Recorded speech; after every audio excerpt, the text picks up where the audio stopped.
in markets or regions where people haven't wrote a Waymo, their confidence level is like 30%. Yeah.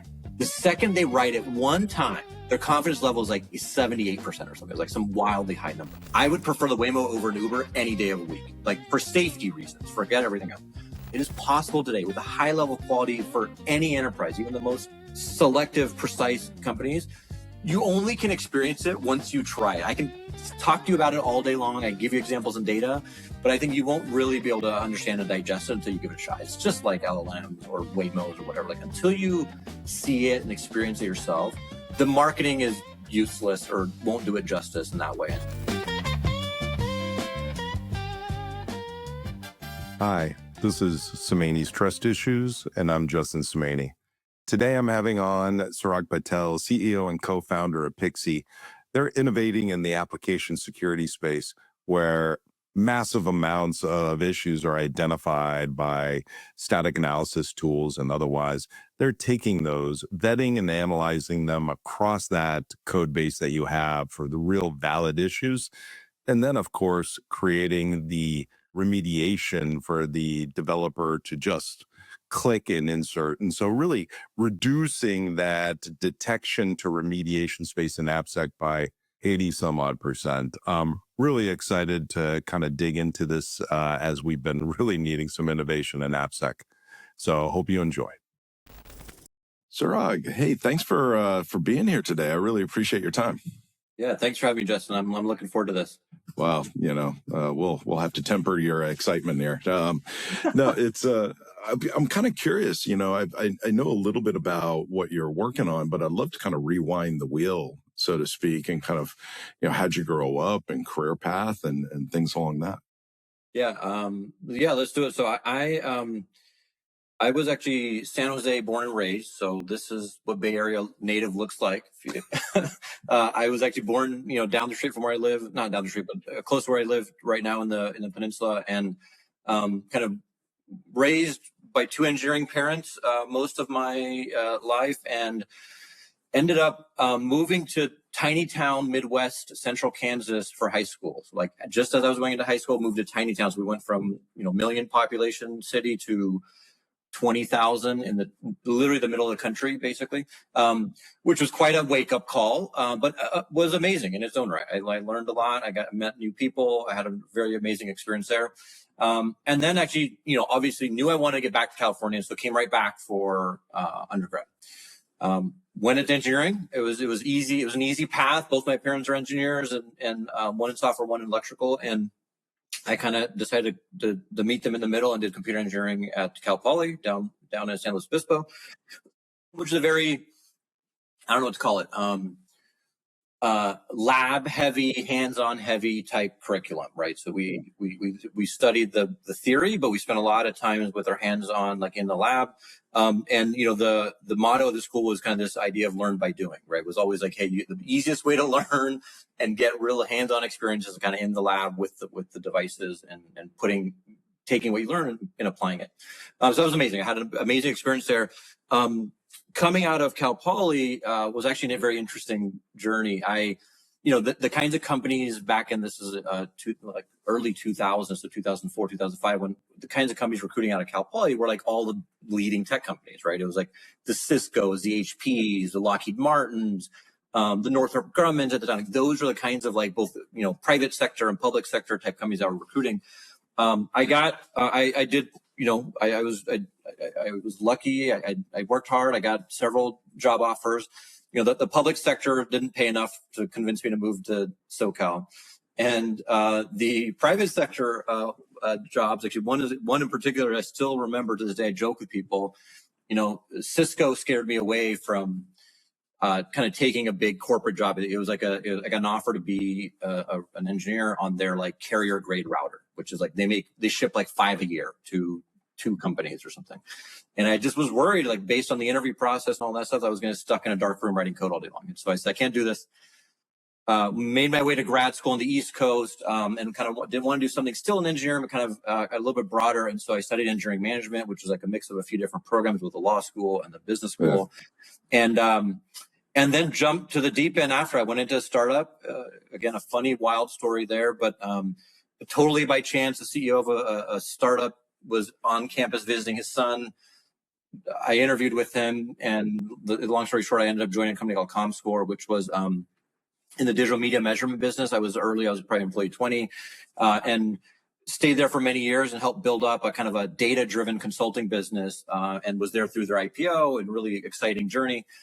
And then that slowly kind of took me into cybersecurity along the way. And, one of the themes across every, I've worked for only 2 bosses in my entire career. And that the first 2 or 3 companies was with the same kind of leader. And the thing that ended up happening totally by chance was like every company I went to was generally mid or early stage. But for whatever reason, even though it wasn't why I was hired, I got paired up with the founder to take their next idea and turn it into a real business at every single company along the way, including Comscore, right? And so it became a little theme where it was like, hey, Surag comes in for whatever role he's coming in for. And then for some reason, he gets paired up with the founder to help them take their next idea and turn it into a company or a business unit. And so that was a really fun journey. So I transitioned into a company called 41st Parameter in the fraud detection space, founded by an amazing gentleman named Ori Eisen. Ori had this great idea. It's like, hey, I have this fraud product that's doing pretty well. How can I also use it for digital media? And so he's like, hey, let me go find some people who know digital media, know tech. Brought me in, helped me, and asked me to kind of help lead this startup within the startup with him. Did really great. And it was a really amazing journey. So that was my first parlay into cybersecurity by means of fraud detection. And so I took on marketing and product in that space. Well, I kind of rewinding the wheel a little bit, and maybe you're burying the entrepreneur kind of esque kind of thing there. But I think when you were back in Kansas, you and your friends built a little PC business, right? Or something along those lines. And I think you had personally an amazing exit from that. What's the story there? I skipped over that story, not intentionally, but it's just like such long, a distant memory, but it's actually a very interesting story. You're right. Going through high school, parents were like, hey, you all need to get a job. Me and my friends were like, I don't really want to get a job. And so we're just going to start our own company. So we started a company. I think it was my sophomore year of high school, maybe my junior year of high school. And we all kind of were into tech and computers. And so we're like, hey, we're just going to build computers. Back then, you just buy the components, you put them together, and now you have a PC. And we did that and sold, my dad was in a local kind of hotel business. So we kind of sold him networking stuff, which worked out well. Yeah. And then to the school and the district, we sold them computers. We built out the video editing lab, basically, and we sold that. So it was a nice little business. It wasn't a ton of cash flow, but it was a great kind of way to get us all going. Kind of a funny story, 2 funny stories is, I remember I was, 17, I must have been 17, and we wanted to go to, I think it was CES, back in that time, very typical. We wanted look at the latest CPUs and stuff, but you have to be 18 to get into CES. So I had to find my way through means of an ID that made me look like I was 18. You made fake IDs. That's okay. We're in a safe place. That was my CES journey. It was an amazing journey. There's 4 of us. We got it founded. We built a pretty reasonable business. I ended up leaving to go to college and kind of do my thing. And 2 of the gentlemen stuck around. They were local. They were kind of going to college there, and they stuck around. Continued building it up, turned it into the regional ISP, and then turned it into the first fiber provider in Kansas. Sold it for a good chunk of change. But the funny part is, Justin, a summer when I was home in between college and during college, one of my friends, he's like, hey, we have to recap the company. We're doing some legal stuff. Can you just sign away these shares, and I'll bring a beer, we'll hang out. And so I effectively signed away my ownership for a 6-pack of beer in our basement.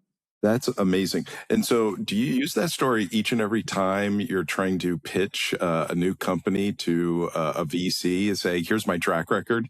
Yeah, they're like, this guy's cannot lead the business side. Maybe put him in front of the product, not the business. But yeah, it's kind of funny. I brought it up a few of our investors didn't even know. I brought it up after in some context, but it's kind of funny. It is, there was this reasonable large exit, and I didn't make anything from it, but it was a fun story.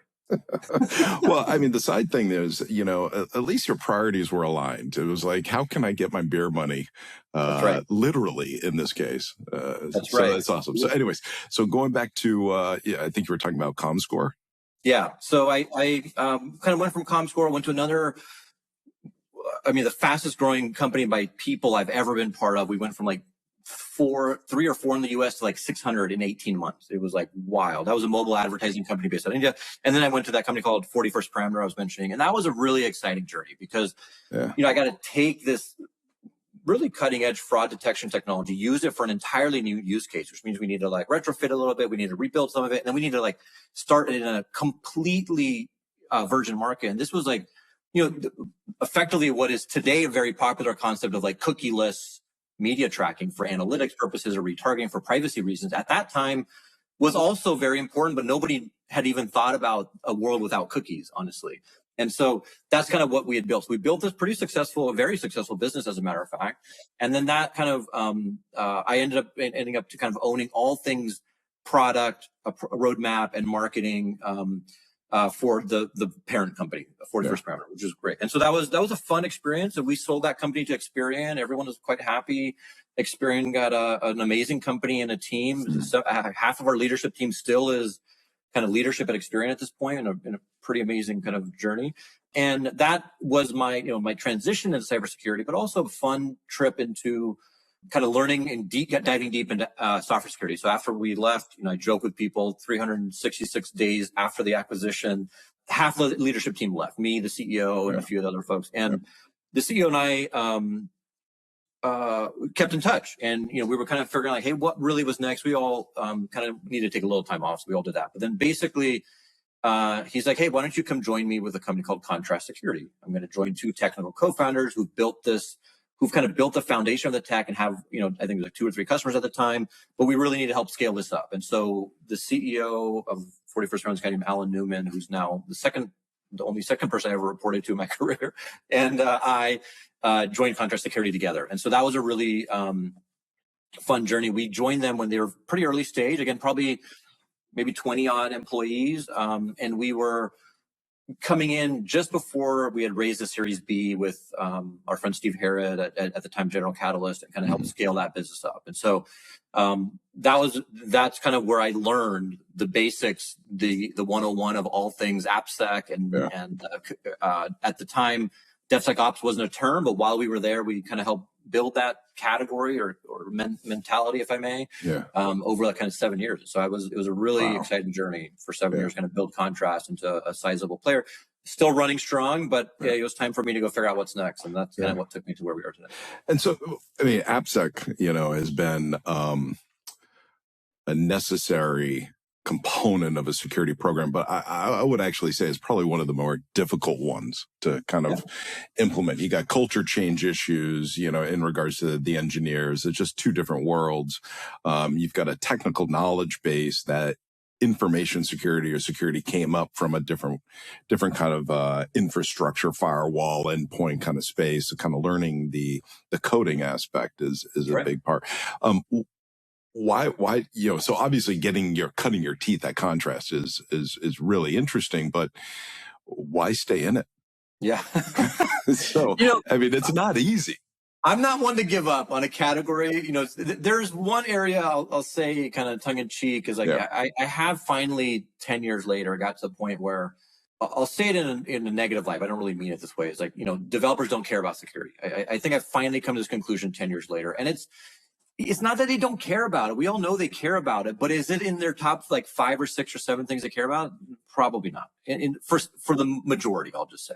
And I think like that's something that took me this long to get to, I would say, even during that journey. But why? Like, it's a very intellectually challenging problem. Like in terms of like, to your point, it's not just tech. Like there's amazing tech in AppSec. There has been for 15 years, as a matter of fact, and it keeps getting better. But it's not just a technology problem. There's a people, a process, a technology system. There's differing teams. There's differing objectives. There's differing goals between like a development team and an AppSec team. They all have shared objectives. There's no doubt about that. But finding the alignment, kind of threading the needle in terms of like what works.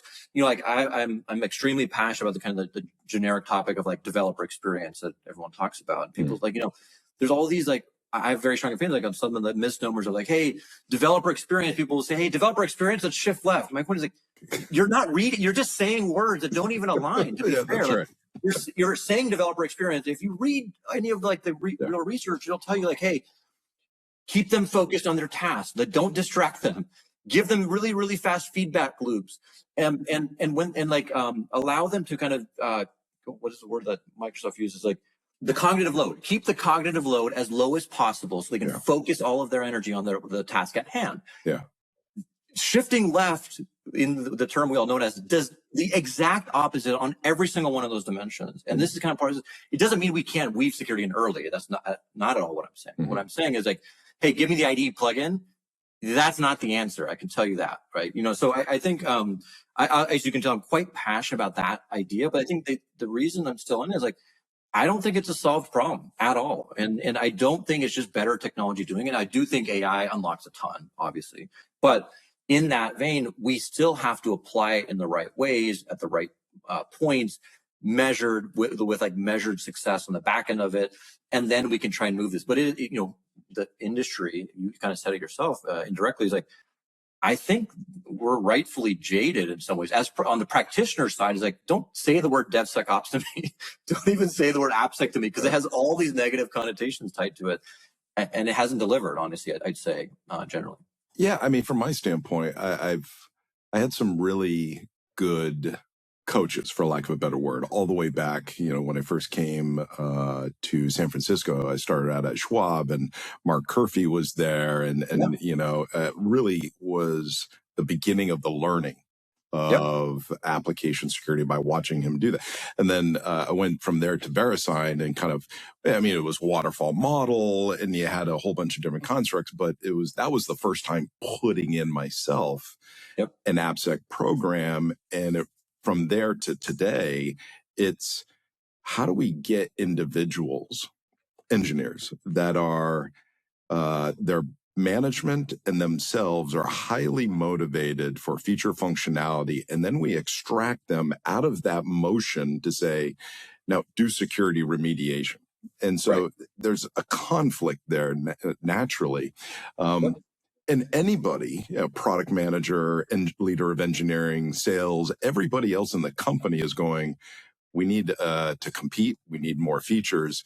And then security's on the side saying, no, I need to extract your time to focus. That engineers don't say, I don't get it. No, they understand it. They do, but the wave of influence is dramatic. And I saw a data point, and maybe you can talk about this. We'll get to the segue of how you went from Contrast into to where you're now, but it was incredibly challenging to get the time of an engineer to remediate the many issues that are identified by tools. I saw a data point of, it's 1 day a week. I don't believe that. It's like 1 day a year or 1 day a month, that they're really remediating things. To no offense to any engineer, it's just, that influence. Is that what you saw as well, all the way back from Contrast?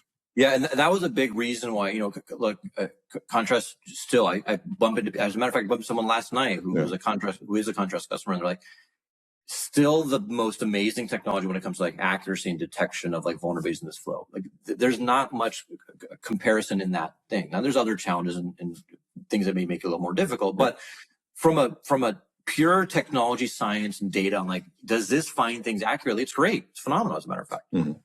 Now, our belief at the time was, hey, if we make a super accurate tool and it finds only the 25 things that matter, if we just now feed that back to the development system or the development process and system, it's just going to work itself out, right? Because it's so small. There's like very low false positive rate. We found the right stuff. It's the criticals and highs, not the stuff that we don't care about. And like we feed it in, it'll just get fixed.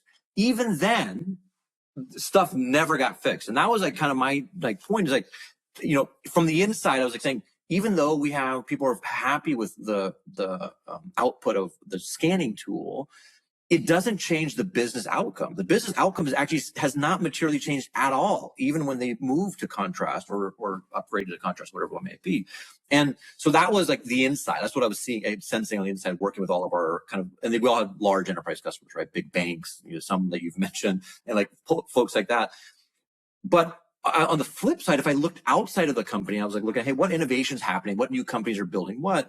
It was always that we're bigger, better mousetrap. we're 5% better, we're more developer friendly, we're a little bit cheaper, maybe we're a little faster.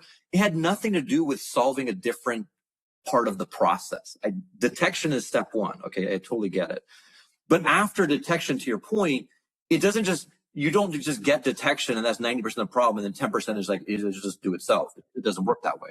And so after detection, there's a whole process, and that entire process is 100% manual, even in 2025. It's kind of ridiculous. And so that was kind of what we said, like, hey, when we launched off Pixie, one of the two technical co-founders of Contrast, a guy named Arshan, and I are the ones who said, hey, let's go do this. And the whole premise was, the world doesn't need another detection tool. We don't need a 5 or 10 or 50% better detection tool. They're phenomenal. They're ones that are out there. And guess what? Now with AI, there's another 20 that are amazing and doing even better things. So I have no doubts about that. But even when you have all of this tooling in the world to help you detect problems in your software at different points in the process and slightly different techniques, you still have to do the manual approach that is done from company to company. Every company does it a little bit differently. Triage and validate what's real, contextualize it for me in my code, not generically, and then actually do the work of fixing the vulnerability, right? Those are 2 or 3 steps that happen after. And so that was our whole premise. Like, we need a company and people who know how to build an AppSec that are only focusing on that problem, that forget all the other side of the problem. We can easily get distracted. And so that's why we started Pixie, to exactly that point is, we need to help companies where the manual work is happening and this friction is occurring. And it's a load on both AppSec teams and development teams. And at the end of the day, why does it all matter? We want to materially move the business outcomes, which is like actually materially show me meaningfully less risk with meaningfully less cost, meaning I can remediate stuff and far more efficiency than before, right? You hit on a point that it's music to my ears, but I'm a very big believer in going back to just basic security theory and then comprehension of how it differs from applied security. And, the basic control structures of preventative controls, detective and corrective controls, we don't really talk about that much, but we have been living, maybe 15 years or so in a heavy detective control solutioning world. So what does that do? That increases labor on the security team, but it also increases massive amount of labor on other teams in the company. Or engineers or AppSec is really a good example of that, where you find a whole bunch of things and then say you engineers need to do additional work. Where if you are able to put in some preventative where it makes sense, how do you get to a balanced control model?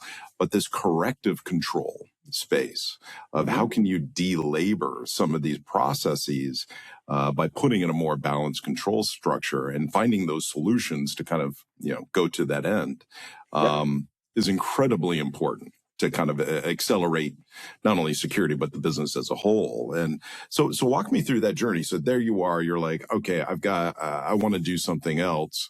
How did you go from Contrast to Pixie? It took some time. Both, Arshan and I, our journey out of Contrast was at least a year, if not more. I think mine was maybe more like a year and a half. I kind of told the board, I said, hey, I want to work my way out. I'll do it the right way. I'm obviously a huge fan of Contrast. I committed a big part of my career there. And so I was like, I'll make this right. And so we did that. Arshan did something similar. He kind of was invested, took a 6-month sabbatical, decided if he really wanted to do something different or not.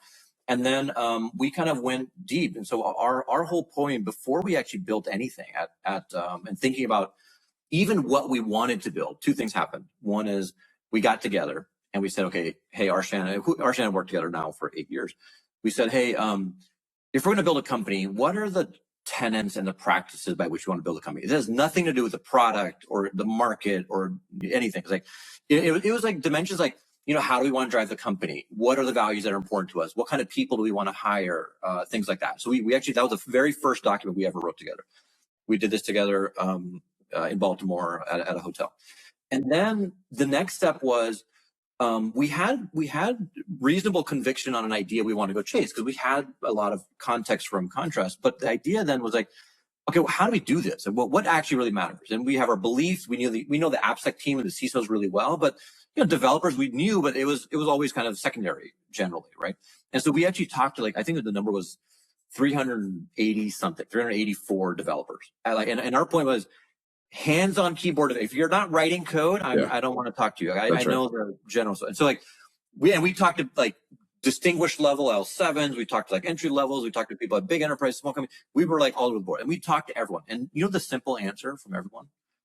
I don't want to do it. Just do it for me. Like literally that was their exact answer. It's like, look, I have Sneak and it's great. It's phenomenal. It works in my system. It's a CLI. It's beautiful. Works.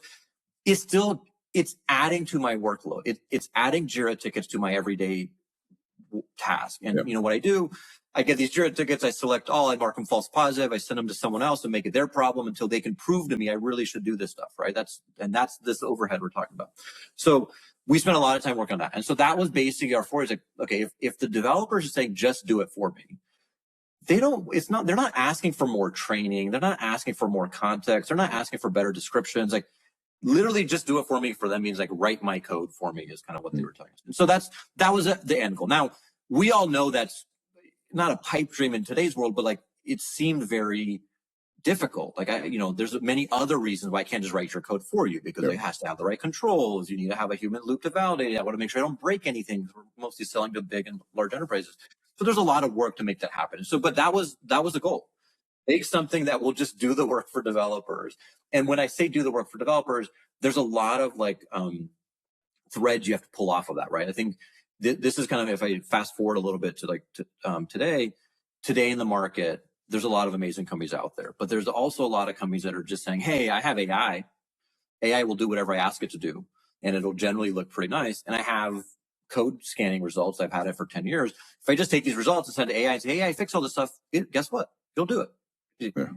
I'm not saying it'll do good quality, but it will do just like if you tell AI to do whatever, make 2 + 2 = 7, it will find you a way to make 2 + 2 = 7. It will do that for you. Yeah.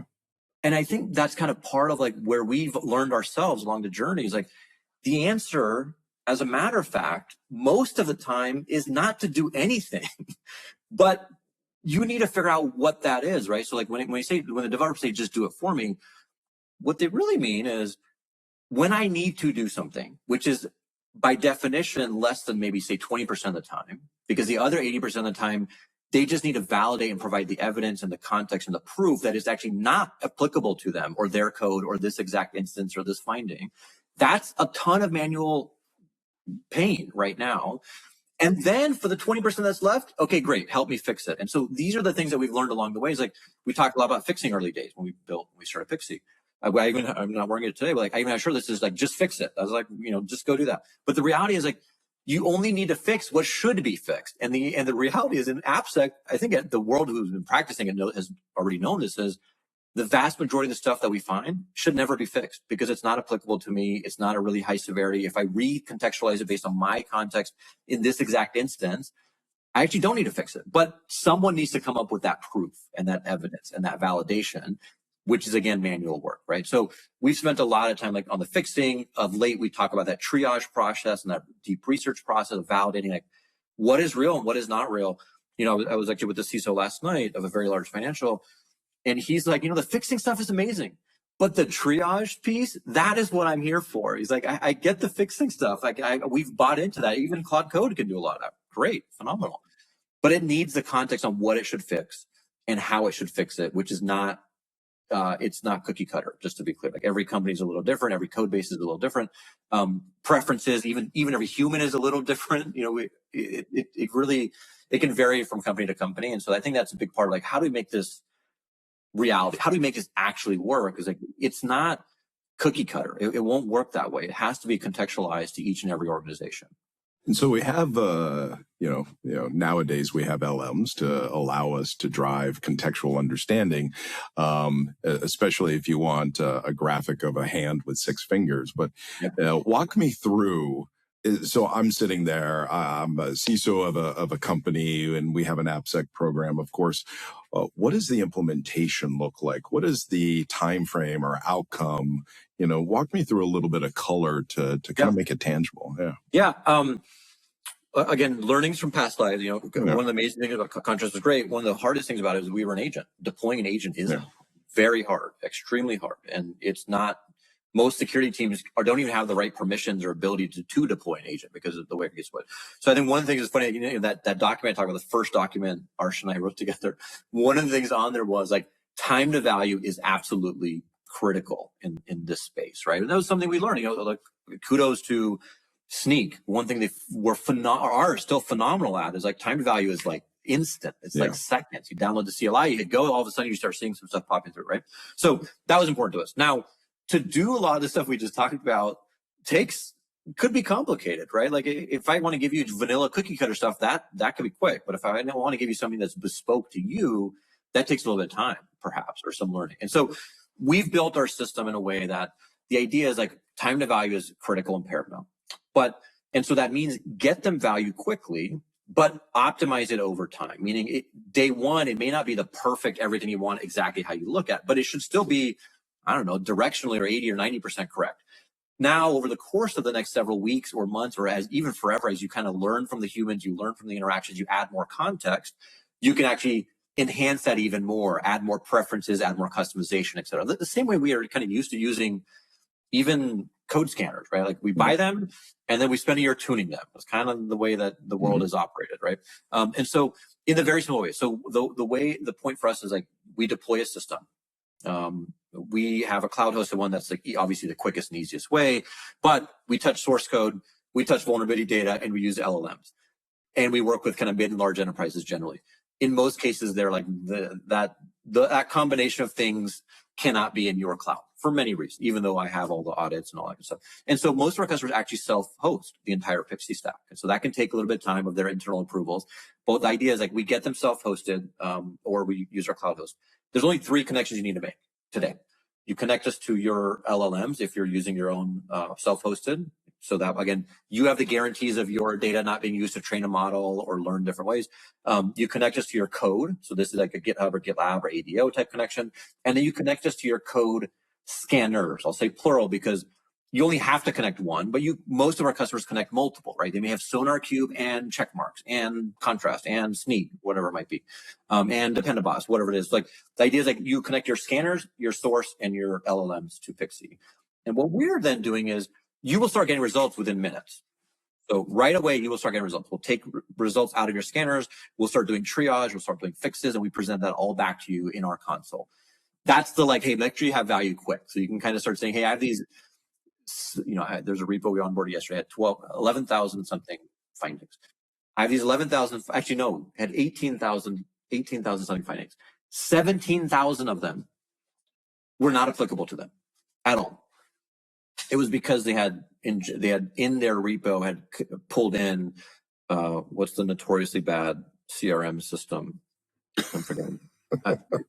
I'm forgetting. There's a public open source CRM system that's really has a ton of orders. Anyways, okay, we told like, hey, these 17,000 are actually not really applicable to you. There's a 2 or 3 that you should, and these are fixed through a patch. Yeah. Great.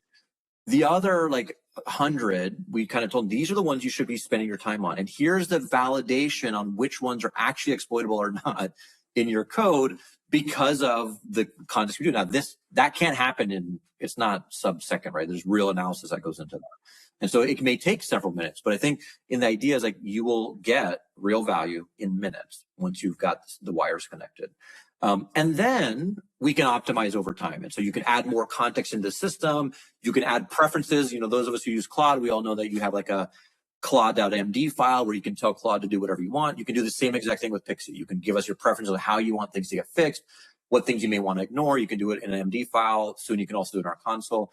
And so then the idea is like that context, which is like the knowledge of your AppSec team, the knowledge of how you think about what security means to you. It could be your secure coding policies. It could be all these things. That's what we want to build upon because that's what allows us to get more bespoke in both the triaging and the fixing that we do, right? So that's the idea is like we build that context platform. It's yours. It's not ours. It's not shared with anyone else. Your context system that allows you to use the LLM effectively for this purpose of triaging and fixing and remediating vulnerabilities that are coming from your AppSec tools. I'm kind of hitting on the LM thing a little bit because if I understand correctly, you're not rolling your own or bringing your own customized LM. You're like, hey, if you got a corporate account with, Anthropic or OpenAI, hey, you do an API call to them.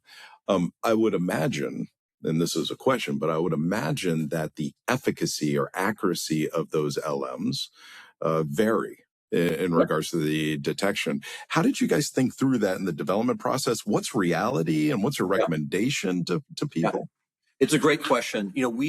Although you can define our system as like a, let's say like bring your own model type system, we generally still are very prescriptive, because bring your own model, we all know, there's different types, there's reasoning models and non-reasoning models, there's fast models, and there's slower models, there's kind of all-in-one models, and there's like highly specialized models, right? So it's not truly just bring your own. We always prescribe. Now, that said, now, and this changes every week, which is the exciting part for the innovators in the room, is now you have actually multiple families of models that can be used in different combinations. I have a combination of OpenAI models that would work great. I have Anthropic models that work great. Now even Gemini models that would work great. Even some open source models, as a matter of fact, if you want them in that way. And so what we end up doing is part of, building in 2025, especially when you have an AI native system.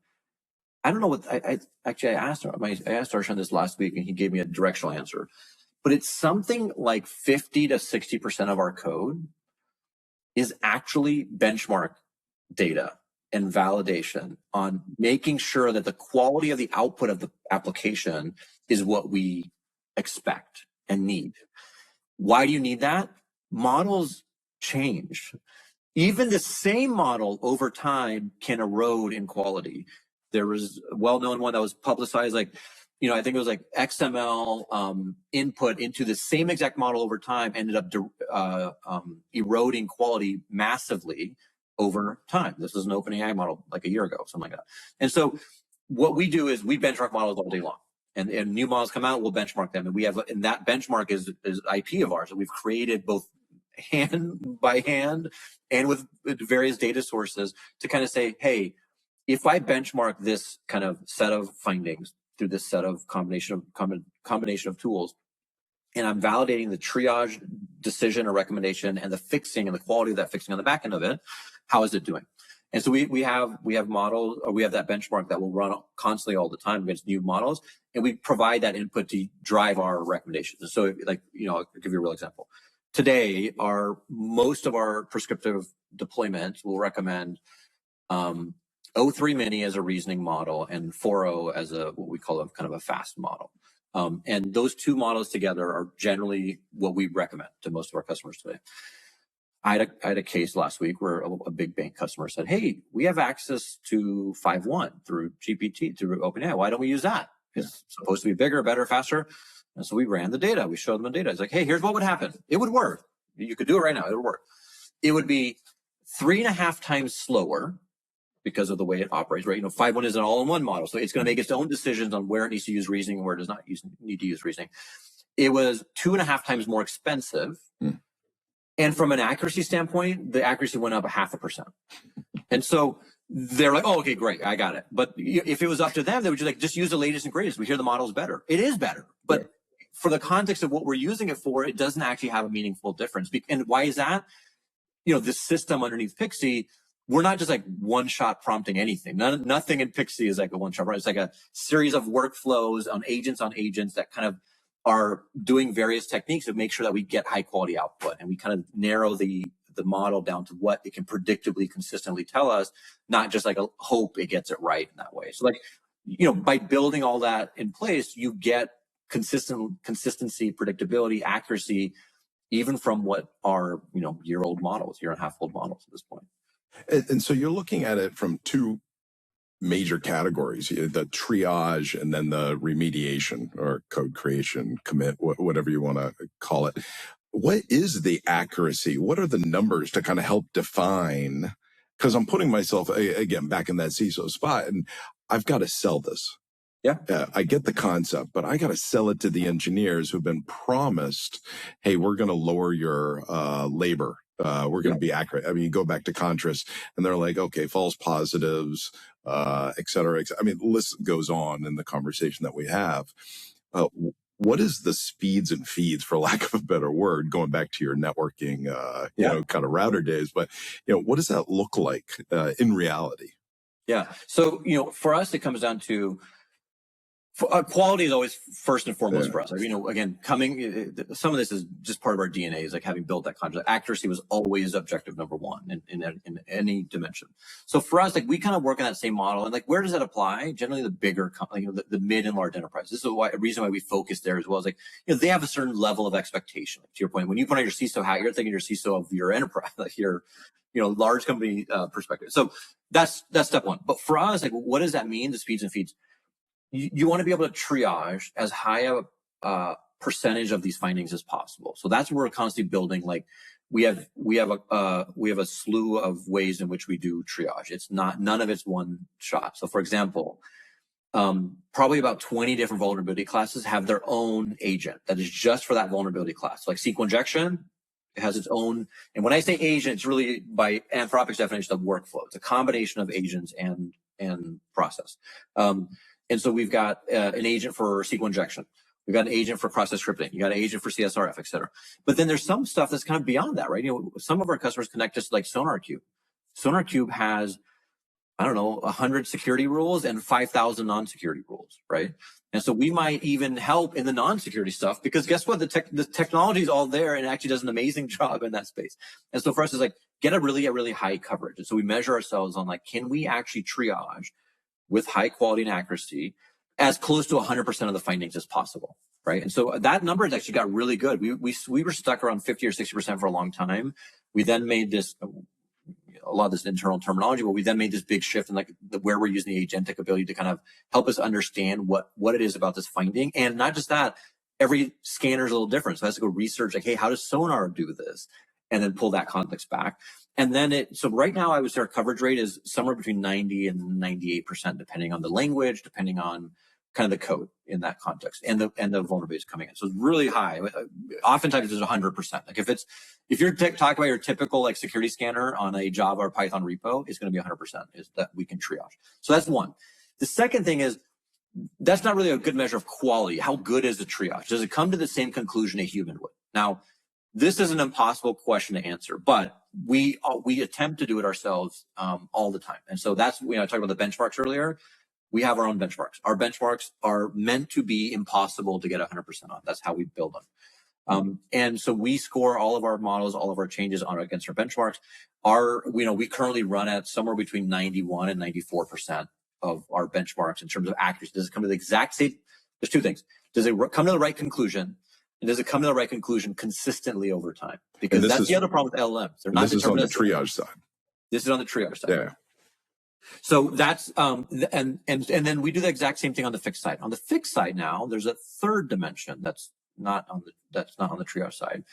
Is, in AI tooling, there's a lot of talk about methodologies at work. One of the methodologies a lot of companies talk about is like a judging model, right? You create some stuff, and then you have a different set of AIs who are now focused on being a judge or evaluating and going back to evaluate. So on the fixing side, we do that. We do all the stuff I talked about before. There's a big coverage piece.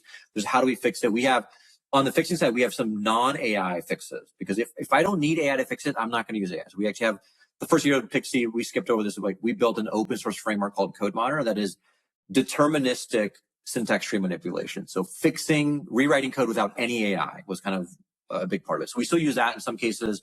In many cases, we'll use a hybrid of that plus AI. So for, one example is AI, even the best coding tools today, will still often mess up library imports. One of the most simple things to do. It'll make up a library. It'll put the wrong name in there, whatever. I don't need AI to do that for me. If I knew the function, I know library, I could just deterministically stick in the import and then do the rest, the harder part with AI. So anyways, there's hybrid stuff, and then there's all AI stuff. And so our fixed coverage is actually also very high. However, we won't always present the fix back, because if it's not a high quality fix, why would we present it back? Just because AI is making a fix doesn't mean it should be presented back to the user. And so that's where these judges come in, right? So we have these judging. We actually have 3 different judges right now. It will continue to increase, but they'll measure each and every fix from the perspective of, is this a complete fix? Does this actually solve the security problem? Is it understandable by the developer? Because, again, if you optimize for like, how often will a developer accept this change, which is a win for everybody, not just a good security fix will answer that question. If you make a good security fix, but it's a convoluted fix, they're going to say, no, I don't want that fix. I want to rewrite it. And so there's like the quality, the readability, and the true security fix. I think is the other one we call like durability. Like, is this a durable fix that will last over time, for example? And so we do that. We provide that back. We'll rejudge our own scores. And then we actually present that back to the user. We'll actually score our own fixes with a quality rating of like high, meaning, look, this fix is almost certainly perfect. You probably can spend 30 seconds on it, look at it, make sure you like it, click merge. The mediums, or maybe even sometimes we actually, if it's low, we won't even present it back to the user. We just say, hey, we can't fix that thing for you for many reasons. But if it's medium, it'll be cases like, hey, we put in, this is a CSRF vulnerability, for example. And the best way to resolve this is you need an allow list of specific domains or things that should allow to go into this flow. And so we'll add whatever we can from the context we have, but we'll mark it like a medium fix. It's like, hey, Mr. and Mrs. Developer, you should probably take a few extra minutes and just make sure that this list or the sanitization we've done is complete or not missing something else, for example. So that's the last piece of that.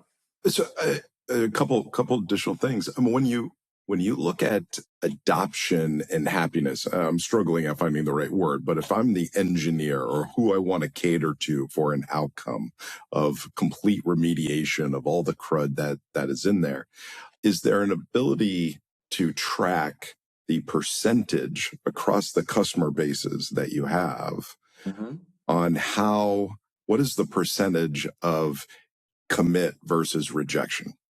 Yeah, that's a key success metric for us. I mean, we talked about this merge rate. Why? Like, it kind of feels like a more developer-centric metric, but if you think about it, for something that culminates in a developer clicking merge, which means a fix has gone into your primary code base, your branch, or your main code base, means a lot of things happen. You detected a vulnerability, you validated it was real and should get fixed, you fixed it through automation, you got it to a developer, and the developer clicked the merge button. So like a lot of stuff had to happen for that to all work, right? And developers don't just click merge buttons blindly. Like, they're opinionated humans, right? They're artisans in many ways. So like, it's got to be a good fix. It has to make sense. They have to agree that it should get merged in the code.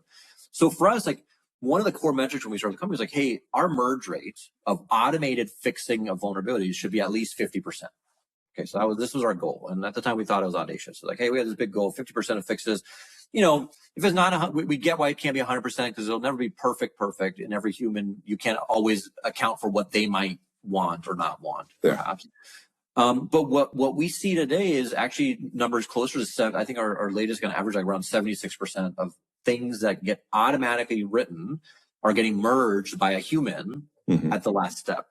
And for us, that is the dream, because here's what happens.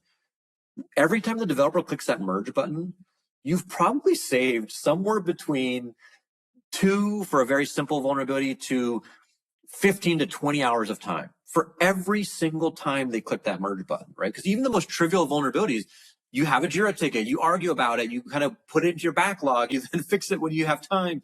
It's still a context switch for the developer. Like, it's still a meaningful amount of time, even for the most trivial vulnerabilities. I would even go beyond that. I mean, so when you look at man hours or human hours, is probably a better way to say it. You're talking about the engineer. They receive that Jira ticket or whatever it is. They look at it and it's like, oh, it's false positive. They kick it back. And the security person, architect, has to review it, go through the code. You're talking for one issue, let's say it's a medium or a high severity, just to use kind of a label on it, you're probably talking weeks of work. And that's kind of the point. Like, that was exactly the whole premise, is like, if I can resolve a lot of that, and that gets resolved by both fixing, which is the end goal for the subset of vulnerabilities, if I can actually eliminate 80% of your things from actually even going through that process because they don't need to, because I have the proof and the validation, and you can provide that back into whatever systems you need, it's meaningful. It's extremely meaningful, and that's like just a time-saving efficiency perspective. But the other piece that is really interesting is you actually now have a materially different remediation rate. Like, we talk about MTTRs and how quickly they're remediating stuff. That's right. How many things actually get remediated. Like, if you can do it in this far more efficient way, you actually can now start remediating stuff that you maybe never did before. I have one of our customers is like a mid-scale kind of financial platform, I'll just call it, system. I talked to their actually it wasn't their CISO, I talked to their CTO a few weeks ago, And he's like, you know what I told my team, like, hey, you have Pixie now. You've worked through the criticals. I'm changing, we had this like 2-page policy on like, for these apps, you must fix criticals in 1 day. And for these other apps, you can do it in 7 days. And for these other apps, we don't care about anything lower than critical, but these ones, the critical apps, you have to get down to your highs and maybe even your medium. Where he's like, I just threw the whole policy away. And I told him, like, if it's anything higher than a medium, you have to deal with it. And Pixie's going to do most of the work for you anyways. And so like, that's, I don't think many companies will get there. It'll take some time, but like, for me, I was like, wow, if we can actually achieve that in more than a handful of companies, like it's meaningfully different than what we've been doing. Well, I think there's progression, but you hit on another point of mean time to remediation in a pretty much fully automated mode, except for that human engineer at the last point doing critical analysis on it just to validate everything. What does that look like? Yeah, the idea is it should be minutes. It shouldn't ever be more than like 10 minutes. Like, there's processing time for Pixie, perhaps. Okay, let's just say 10 minutes to make it easy. It shouldn't be more than 10 minutes. I mean, that's the dream, right? Like in every case, and I'm not even just saying just for your criticals. It could be less than 10 minutes for your entire stack, perhaps, your entire severity listing. Like we all know there's like getting down to your nodes and your lows probably may not even be worth that amount of time. But if you think about it, it can and should be in that way. Well, when we think about some of the security assurance reviews for government agencies, et cetera, they get pretty in the weeds as far as the level of issues. And then you start talking about SBOM issues. Not just bill of materials, but obviously the issues that come along with it. Having a program where you not just have high automation through that for remediation, but you have the telemetry in order to back it up, because there was nothing more painful than pulling back validation of our SDLC through JIRA tickets and everything else. Here, it's in a centralized service system. Is that a fair statement? Yeah. We talk about triage a fair amount, but like one thing we've heard from some, actually a couple, one of our champions actually just recently said, like, he's like, I actually don't care about the quality or the accuracy of your triage recommendation. Like when you call it a true positive or false positive, no, he doesn't care. He was kind of saying that to be dramatic, but like his point was, we're not doing demos here, but like if I were to show you a triage output of one of our findings. You can do a demo if you want. No, I mean, maybe we'll see. I might pull it up here. But like when I say like we're helping you do this triage, like what I mean by that is let's use a real example. We'll take a SQL injection vulnerability that, say, Snyk found, okay, in this specific repo, in this specific file or combination of files. We'll take that back. We do the full analysis on that code with that finding from that scanner. And then what we report back is meant to be the report that you wish every single finding from Snyk or whatever tools you have could get. But today, there's no human possible way you could ever do that without having an army of 200 people, right? Yeah. And so what we say is like, okay, here's a finding. Great. It's in this line and this file of this combination of things. We went back, and when you talk about SQL injection, there should be like, there's 8 different ways you can control for SQL injection. You can have a parameterized query, or you can have a very controlled input. There's all these different things. And so we'll actually write out for you, here's the 8 different things you can do. The first one we didn't see. The second one we didn't see. The third one we did not see. The fourth one, hey, we saw it. It's parameterized. You actually did parameterize a query, but you did it for half the query and not the other half the query. Here's the exact code that shows you that, where it happened and where it did not happen. But guess what? Snyk is still calling a vulnerability, even though it's parameterized, and they saw that because there's a part of it that's not parameterized. But guess what? What they didn't realize is that variable name that's not parameterized is a hard-coded field that's part of like the table name, for example, whatever. And so that's the kind of context we're saying. And so what this gentleman was saying is like, what you've done by opening up 25 source code files, pulling out the lines of like, here's what it is, and here's what I'm looking for, and here's what we didn't see. Just that summarization saved me several hours of work. And so if your conclusion, what I come to, fantastic. If your conclusion is slightly different, I would have said, like you say, maybe sometimes we don't give a definitive. We'll say like likely true positive or likely false positive if it's not abundantly clear to us.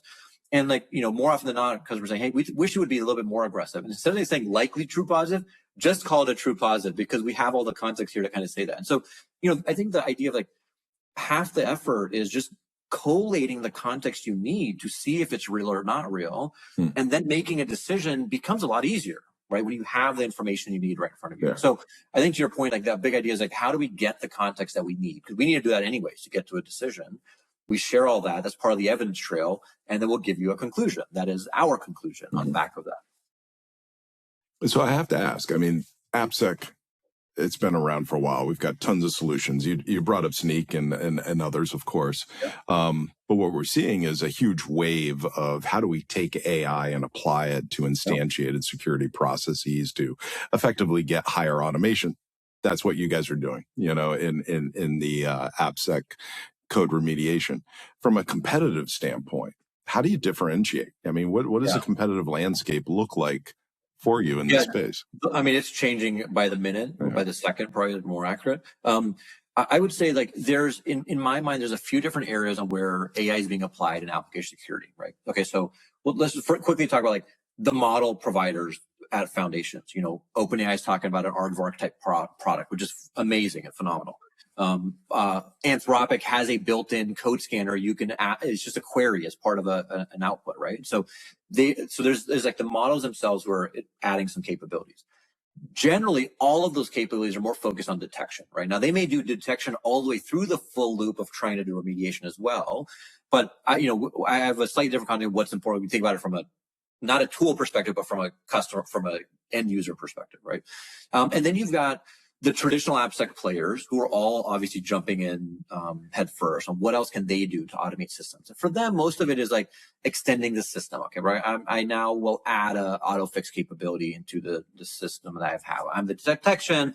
I'm also now the, I'm the, maybe here's a good word. Like I'm the accountant. I'm also now going to be the auditor, and I'm also now going to be the developer right on the back of it. Like, great. I love it where it works, but I think for most enterprises, not realistic or appropriate. And then there's all the kind of, I would call them AI native companies, right? So in that world, we differentiate ourselves. I'll talk about us last, but like one of the most common things I'm seeing that's really exciting is using AI to help us detect things we couldn't detect before. So I have tools that help me detect SQL injection. There are some companies saying, hey, I can use AI to do that. I would argue it's a waste of time and energy and tokens and other reasons. But if I were to use AI to detect business logic stuff, that's always been a challenge, or indirect object reference stuff, which has always been a challenge, phenomenal. I'm all into that. Like that sounds like an amazing use of AI and tech, because that requires more context than you could just statically define, right, in static rules. But there's vendors I would say are going down the path of saying, hey, we're going to do AI powered detection. Sometimes they may call it AI SaaS or AI DAST or AI other things. The idea is like, how do I use AI to augment detection of things I couldn't do better before? And then adding it to the back end of the validation process and the triage process, and things like that. So I think that's kind of where most of the players lie. And I think there's pretty amazing opportunities there. Our path and like kind of where we focus differentiate is like, and a lot of this is probably our bias from having built Contrast before. Like, and many of these other companies have never built a scanner. They've never really been an AppSec before, right? And which is not a knock at all, because you can have some very creative ideas. But they come from a very different headspace. Like my headspace is, if I go to a Contrast customer, let's just say, and I tell them, hey, I have a 10% better scanner because I now use AI. You know what they're going to tell me? It's a 2-year process for me to even think about ripping out, changing my process, changing my people, retraining them, buying the tech, going through my procurement product.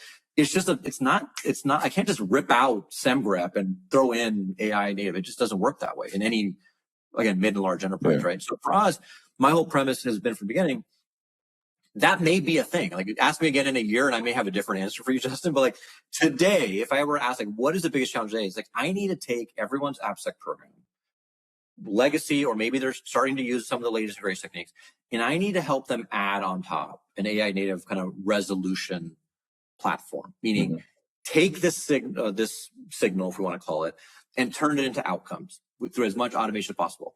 This is not about changing detection. That is going to happen. Like I said, there's 100 vendors in that space. But I think our whole objective is like, if as much as we focus on the outcomes, changing the outcome for these enterprises, it's hard to argue that isn't materially driven by the automation on the resolution side than it is on detection, or different detection, or better detection, or AI detection. And so that's kind of where we're betting, is that, hey, if we focus in this area and do this as a really, really, really good path, there may be an opportunity later to kind of say, hey, like we are also our own scanner. We will also do some detection, especially like net new detection, things that you can't do today. But me and Arshan, who've built SAST and IAST and RASP, like I'm not of the mindset that I need to go rebuild how to detect SQL injection or cross-site scripting or CSRF. I don't buy that argument. No, I personally agree. I think the big opportunity in front of us in a meta sense is how can I apply better technologies to remove labor out of these processes we have in security. Mm-hmm. And so the detection side is not a labor problem necessarily. It is all the work that comes after something is detected. And that's a problem. This kind of goes back to our earlier point where detective controls versus corrective controls. Right. In the detection space, you brought up business logic of issues. In a lot of environments, and some environments I've been a part of, we were deeply concerned when a nation state or organized crime, some malicious entity employed or gained access to create malicious business logic backdoors, using DNS to reverse tunnel content out, Yep. Insert the situation here. Is that the direction that you see things being more possible? Yeah, absolutely. I mean, this is where like you see these research studies come out at this point like every few days, and they're mind blowing. Like the kinds of things that they can detect are not things that we were able to detect 3 years ago without AI and LLMs, because the intelligence factor is there, right? There's a reason why there's a lot of really hot and amazing companies like on the AI like red teaming side of the house, right? Because it requires a level of creativity, a level of intelligence, a level of application that you can't codify. I can't write static code that will figure that out, but I can give it direction and prompt it in ways, and maybe give it different types of context that can allow it to creatively kind of find ways to break things, right? And so I think to your point, yes, I mean that is what's exciting to me, like using AI for that. Yeah. Great. But to your point, it's a labor problem. Like I would argue the same thing on like the AI red teaming example I just gave. In many cases, that's a labor challenge, right? Like you need people who know how to do this and can do it 24 hours a day, and you have enough of them, and they're intelligent enough to do that. Like, great. That is, in my mind, that's a labor problem. That's not really a tech problem. And that's so right. To your point, like I think there's amazing companies building stuff in that space. What Aardvark or like OpenAI talk, I don't know if they're still working on it, but they were as of 2 months ago. Like, that kind of thing is great because it helps solve for like this whole process of like labor. I got to find something. Okay, that might be semi-trivial depending on what you're trying to find, but then I got to validate it. I got to build an exploit. I got to build a POC. I got to get the change in. I got to make sure it's real. And so I think that's kind of where we come back to, is like the labor problem. Even when let's say I'm a company that's been around a little while. I have a Sonar. I've been using it for a long time. And then I have check marks or something. And then I now have an AI native SaaS. And then I have an AI red teaming tool. Okay. I have 2 brand new tools that have only been built in the last year. And I have 2 or 3 that are legacy. I would argue even then you need a independent resolution platform, because even when Expo is a company I really admire, even when Expo finds something, yes, they may be able to try and give you a fix or triage it, but you still need to run it through. Like, does this fit my security policy? Is it fixing it the way that I expect my developers to fix it? Like all these kinds of things are things that are agnostic to any given tool, right? That's kind of standardized around your company. And so that's kind of where we always keep going back to is, you will have this constant need of solving the labor challenge around resolving detections. And why the reason I keep saying resolving, not remediation, is the vast majority of the time, the answer is actually not to resolve anything. The vast majority of the time is to validate why it should not be fixed or does not need to be fixed in my case, in this example, right? Or this instance. And so that's where we spend our time.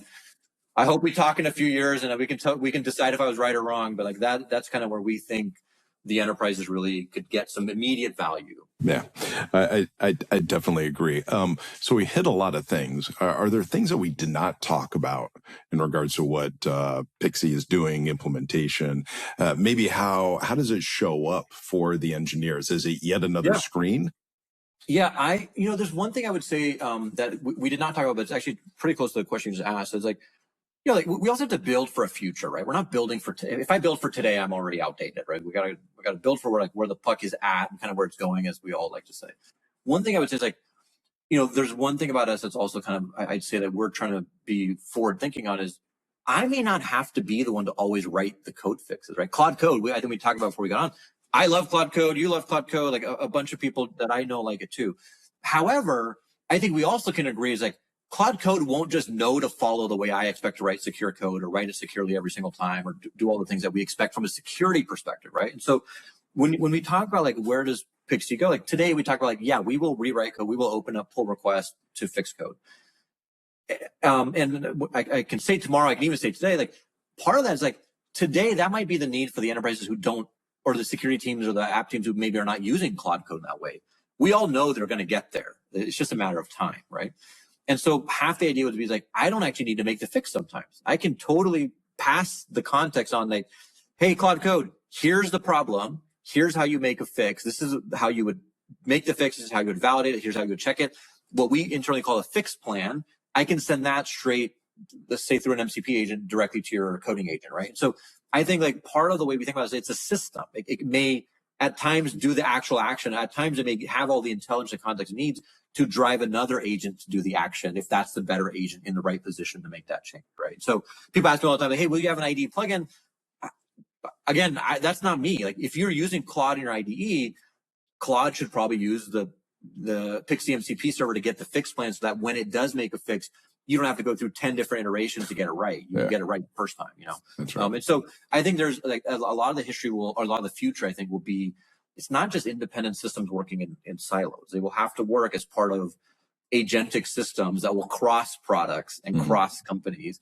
And I think that's where stuff gets really interesting, right? We talk about it a lot, but we have to build for both, when we talk about work for enterprises, one of the challenges internally is we have to build for folks who may have the future in-house already, and for those who don't have it yet, but we know we'll get there, whether it's 6 or 12 months or 18 months, we don't know, but we'll find out. And so I think that's one thing for us, one thing we've learned that's kind of evolved a bit in our product, I would say, is our first product was very developer forward, meaning we would leave a bunch of, we called it Pixie Bot in GitHub, as a matter of fact. You'd leave all the stuff for the developer in the flow. And we've kind of learned that, generally they don't want it there per se. They may want it there, but they generally don't. So part of it is our console that we've built is increasingly, almost certainly for an AppSec team, or most likely for the larger enterprises, their security champions, the people that are probably somewhere between development or AppSec, or probably in development, but have raised their hands to be the security champion or expert. That's who our console is really built for. You can see all the triage, you can see all the fixes, you can decide what you want to automate or not automate. You can set some policy, and all of that kind of being in that centralized console. Makes sense. What's the one thing you want the heads of AppSec or the security leaders listening to this to kind of take away? I'll give you an analogy. I'll give you a story. The dinner I was at last night, someone mentioned we were talking about Waymos at the end, autonomous cars, and the metric he gave. This is secondhand, so I haven't read the article, but I'm sure it's correct or direction. He's in markets or regions where people haven't rode a Waymo, their confidence level is 30%. Yeah. The second they ride it one time, their confidence level is 78% or something. It's some wildly high number. And because we were all talking most of us has ridden one, and we're I would prefer the Waymo over an Uber any day of the week, for safety reasons, forget everything else. And so I think that's kind of the one guidance that I would tell them. It is possible. It is possible today with a high level of quality for any enterprise, even the most selective, precise companies. You only can experience it once you try it. I can talk to you about it all day long. I give you examples and data, but I think you won't really be able to understand and digest it until you give it a shot. It's just like LLMs or Waymos or whatever. Until you see it and experience it yourself, the marketing is useless or won't do it justice in that way. And so, we try and come back to hey, it's all about let's make the rubber meet the road here. Let's show you outcomes. Let's talk about output and let's deliver in that way. And so I talk to the AppSec folks and CISOs is give it a shot. Honestly, more than anything, if it's about saving labor and saving time, it's the best way to give it. The only way to know is by trying it, not talking about it, honestly. That's awesome. Hey, listen, Surag, fantastic. I'm actually so excited because this is very near and dear to my heart, this whole how do we solve the application coding security problem. And so it's really exciting to kind of focus or to kind of listen to and seeing the progress of what you're talking about. Even when we met at that event down at Half Moon Bay, it was like, oh crap, yes, this is something to watch. It's fun. There's a lot to solve here. We just do it in this part of the problem. Yeah. There's a lot more to go, but it's a really fun and exciting space. And boy, AI makes it fun right now. So it's exciting. But thanks for having me on. This was a pleasure. I really enjoyed the conversation. Absolutely my pleasure. And thank you. Thanks, Justin.